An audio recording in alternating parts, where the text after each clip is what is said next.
South ఇండియాలోని అతి తక్కువ ధరలకి రత్నాలనందించే ఏకైక సంస్థ 6JVR.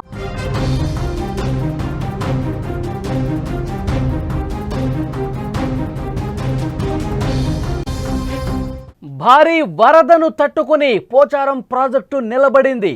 70,000 క్యూసెక్కుల సామర్థ్యంతో నిర్మించారు ప్రాజెక్టు.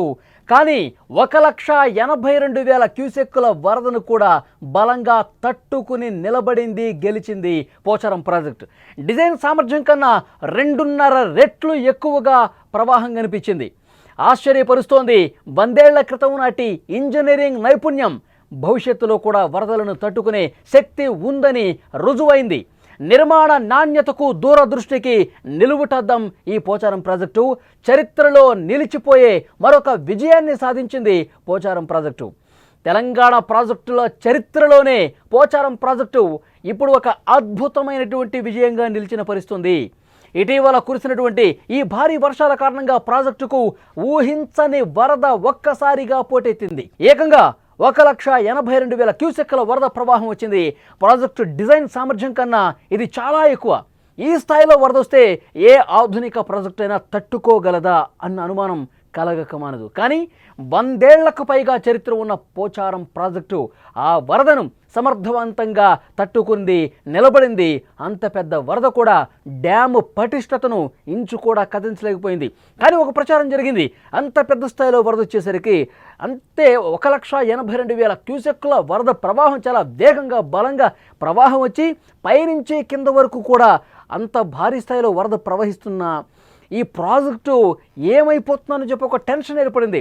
ఈ ప్రాజెక్టుకి ఏమైనా ఇబ్బంది ఏర్పడుతుందా? ఎందుకంటే కింద 14 గ్రామాల ప్రజలు భయం గుప్పిట్లో వణికిపోయిన పరిస్థితి. కానీ మీకు నేనున్నాను, మీకు నేను అభయం ఇస్తున్నాను, మీకు ఏమీ కాకుండా చూసుకునే బాధ్యత నాది అన్నట్టుగా ధైర్యంగా నిలబడింది, గెలిచింది. విజువల్స్లో కూడా మీరు స్పష్టంగా చూడొచ్చు ఆ ప్రాజెక్టుకు సంబంధించిన దృశ్యం. ఏ విధంగా వరద పైనుంచి కూడా పోటెత్తుతుందో, కిందకి ఏ విధంగా దుముకుకుంటూ వరద పోటెత్తి ప్రవహిస్తుందో మీరు స్క్రీన్ మీద చూస్తున్నారు.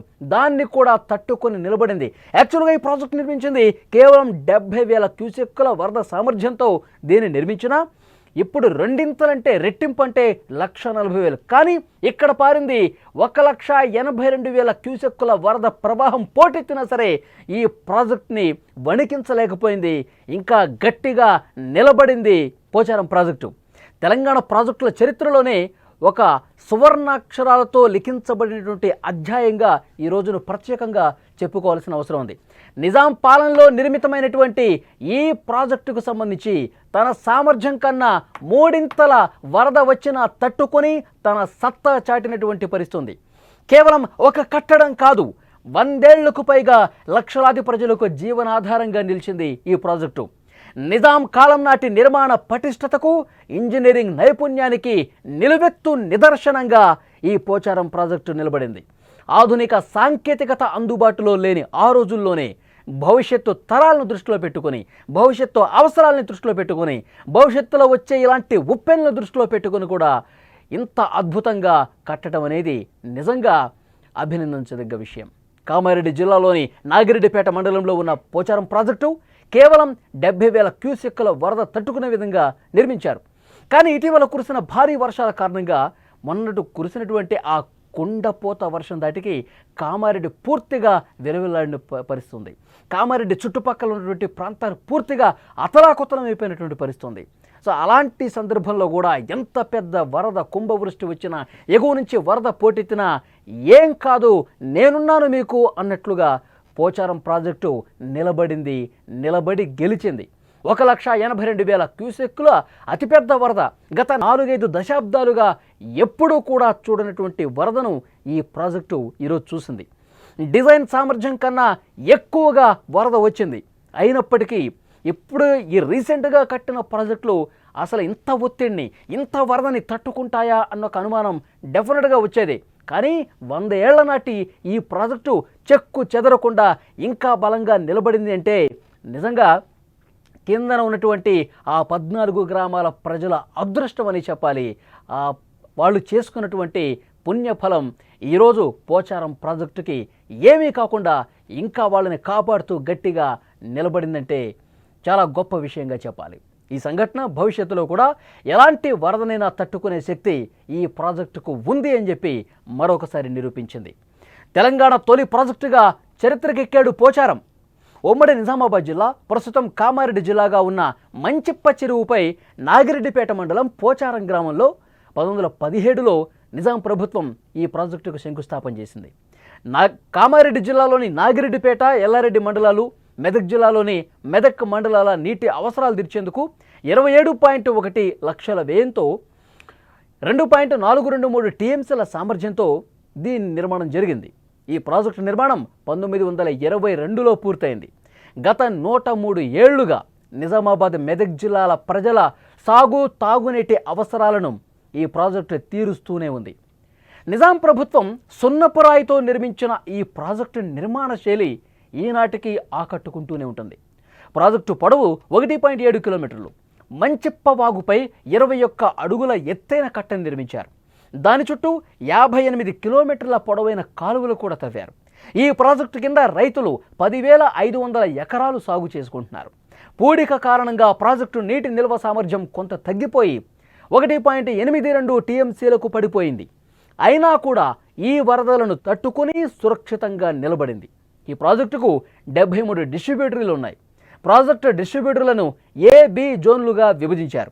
1 నుంచి 48 డిస్ట్రిబ్యూటర్లతో కూడిన ఏ జోన్, 49 నుంచి 73 డిస్ట్రిబ్యూటర్లతో కూడిన బి జోన్లుగా వాటిని వర్గీకరించారు. ఒక మాటలో చెప్పాలంటే ఇది కేవలం ఒక కట్టడం కాదు, మన పూర్వీకుల దూరదృష్టికి నిదర్శనం. భవిష్యత్తులో కూడా ఎలాంటి వరదనైనా తట్టుకునే సత్తా ఈ ప్రాజెక్టుకు ఉంది అని మరొకసారి ఇవాళ వచ్చినటువంటి ఈ వరదలు రుజువు చేసిన పరిస్థితి. చాలా బాగా ఎంత వరద వచ్చినా సరే నేను తట్టుకుంటాను అని చెప్పి నిరూపించింది పోచారం ప్రాజెక్టు. కానీ వచ్చినటువంటి ఆ వరదను చూసి అక్కడ ఉన్న స్థానికులు, అక్కడ ఉన్న గ్రామాల ప్రజలు కూడా భయంతో వణికిపోయారు. ఈ వరద తగ్గితే బాగుండు, ఈ ఒక్క రాత్రి గడిస్తే బాగుండు అని చెప్పి అందరూ కూడా దేవుళ్లను మొక్కున్న పరిస్థితుంది. ఎందుకంటే అంత ప్రమాదకరంగా పోచారం ప్రాజెక్టు మీద ఆ వరద దుమ్ముకుంటూ ముందుకు కదులుతున్న పరిస్థితుంది. ప్రాజెక్టు పూర్తిగా మునిగిపోయింది. ఒక్కసారి మీరు స్క్రీన్ మీద చూస్తూ ఉంటే పోచారం ప్రాజెక్టుకు సంబంధించి దృశ్యం, అతిపెద్ద వరద వచ్చినటువంటి ఆ పరిస్థితిని, ఆ సంఘటన ఒక్కసారి చూసుకుంటే అక్కడ స్థానిక ప్రజలు ఇప్పటికెప్పుడు ఈ వర్షాలు ఆగిపోతే బాగుండు, ఈ వరద ప్రవాహం తగ్గిపోతే బాగుండు అని చెప్పి కోరుకున్నారు. ఎందుకంటే కామారెడ్డి అక్కడ పూర్తిగా మునిగిపోయింది. చెరువుల్లో ఉన్నటువంటి ఇళ్ళు ఉన్న పరిస్థితుంది. అందరూ మేడల మీదకి ఎక్కి సహాయం కోసం అర్థించినటువంటి పరిస్థితుంది. సో అలాంటి పరిస్థితుల్లో అక్కడ పోచారం ప్రాజెక్టు దగ్గర దృశ్యాలు చూసిన వాళ్ళందరూ కూడా చాలా భయపడిపోయారు. కానీ ఆ ప్రాజెక్టు 100 ఏళ్ళైనప్పటికీ కూడా 1922లో ప్రాజెక్టు కట్టినప్పటికి కూడా ఇప్పటికీ 100 ఏళ్ళు దాటిపోయినా సరే ఆ ప్రాజెక్టు ఎంత వరద వచ్చినా సరే తట్టుకొని నిలబడిందంటే ఆ ప్రాజెక్టు ఆ నిర్మాణం చేసినటువంటి అప్పట్లోనే భవిష్యత్తు అవసరాలను దృష్టిలో పెట్టుకుని, భవిష్యత్తు తరాలను ఉద్దేశించి చాలా గట్టిగా, మన్నికగా ఆ రోజుల్లోనే నిర్మించారు. ఇది ఇప్పుడు ఎంత వరద వచ్చినా సరే తట్టుకుంటుంది, ప్రజలను కాపాడుతుంది. భవిష్యత్తులో కూడా ఇప్పుడు 1,82,000 కాదు, 2 లక్షల క్యూసెక్కులు వచ్చినా నాకేమీ కాదు, నేను తట్టుకుంటాను, మిమ్మల్ని కాపాడుతాను అని ధైర్యంగా నిలబడ్డట్టుగా మనకు కనిపిస్తోంది ఈ ప్రాజెక్టును చూస్తుంటే.